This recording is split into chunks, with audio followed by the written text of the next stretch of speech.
9 décembre 2022. Prise de conscience autour du triangle bourreau, victime, sauveur. Peut-on l'éviter? Doit-on l'éviter? En tout cas, l'observer nous fait avancer sur nous-mêmes et sur le comportement des autres. Nous sommes le lendemain de la pleine lune du 8 décembre 2022. Une nuit agitée, douloureuse, anxiogène, parsemée d'instants rassurants et de rêves inconfortables. Je ressens de la culpabilité. J'ai du mal à m'aimer profondément dans ces moments-là. Je crains de ne pas être aussi aimable que d'autres. C'est normal. Je suis trop cash, directe dans mes propos qui sont construits par la réalité que j'ai ressentie et donc vécue au long de ma vie. Est-il nécessaire de se sentir coupable, de réveiller l'autre de manière brutale, ressentie par lui ou elle? Certes, le ressenti lui appartient. De manière douce ou plus directe, la réaction est similaire en face lorsqu'il y a victimisation et donc manipulation de soi et parfois des autres. Le constat de ce matin est douloureux, oui. Le mot est juste. J'ai des spasmes au niveau du ventre. Peut-être, certainement, la culpabilité de jouer le bourreau déguisé en sauveur.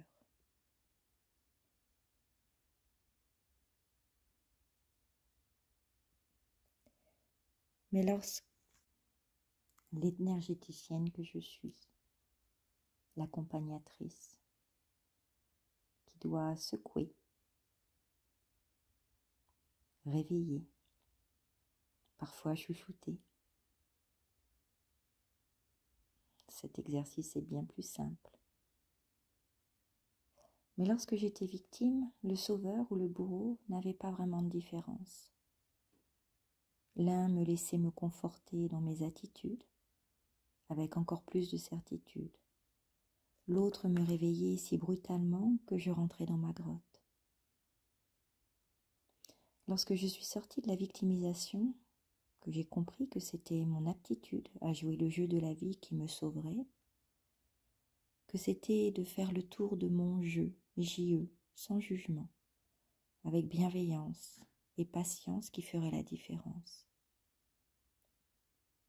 Dans mon jeu, J-E, je sais qu'il y a de l'amour, de l'attention, de la fermeté, de l'écoute, de l'altruisme, de l'addiction, de la douceur, de la colère, de la joie, de la tristesse, du détachement, de l'affection, de la fidélité, de la liberté, de la lumière, de l'ombre, des forces, des faiblesses, de l'acceptation, du contrôle, de l'excès, de la sérénité, du yoga et de la méditation le matin et de la bringue le soir, de la persévérance, de la vulnérabilité. J'intègre mes sentiments de foi, d'amour inconditionnel, de paix, de joie de vivre. La joie d'être en vie, ici. J'accueille les émotions qui me traversent du mieux possible, parfois simplement et d'autres fois avec un ressenti inconfortable. Ces émotions m'aident à comprendre où j'en suis de l'intégration. Qu'ai-je à faire évoluer? Qu'ai-je à accepter? Qu'ai-je à me détacher? Mais surtout, le plus important, ne pas faire semblant. Fier ou non, rester vrai en ne mettant aucun masque particulier, car tous font partie de la panoplie de l'humain que l'on peut utiliser ou non. Ça reste à notre convenance.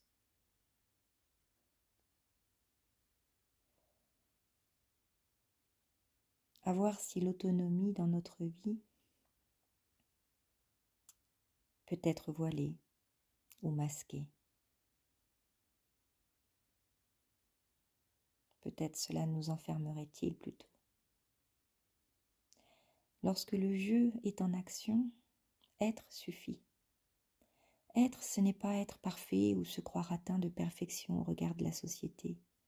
Être, c'est accepter totalement l'individu que nous sommes venus incarner pour servir la source du cosmos.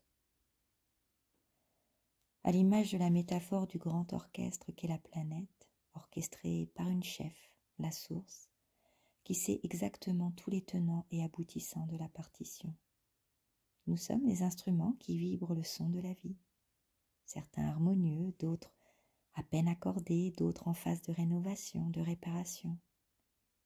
Seule la chef a la vision de l'ensemble.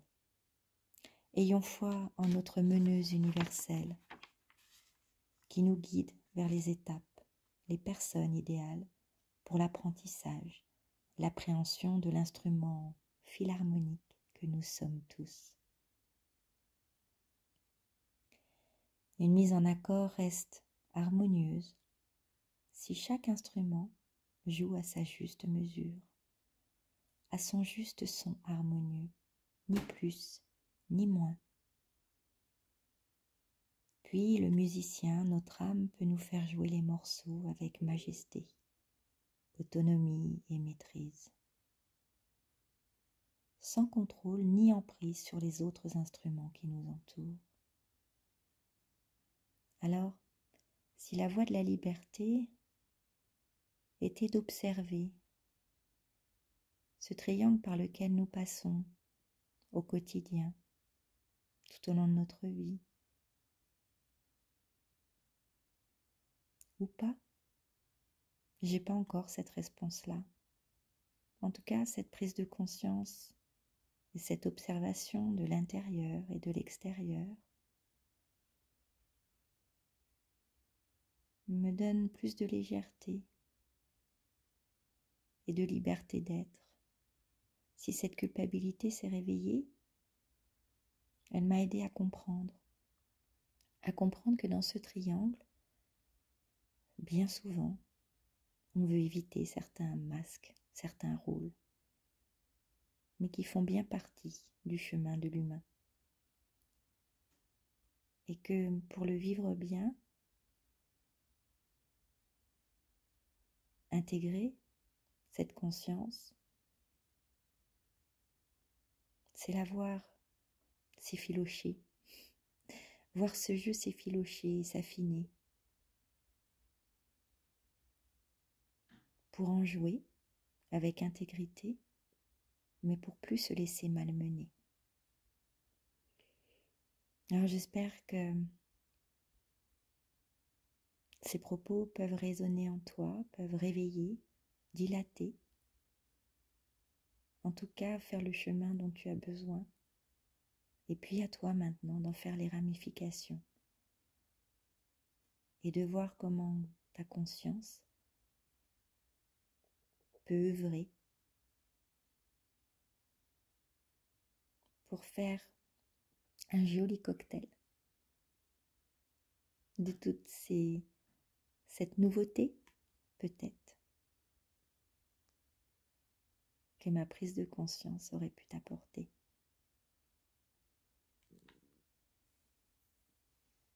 Je te souhaite le meilleur et une très belle journée.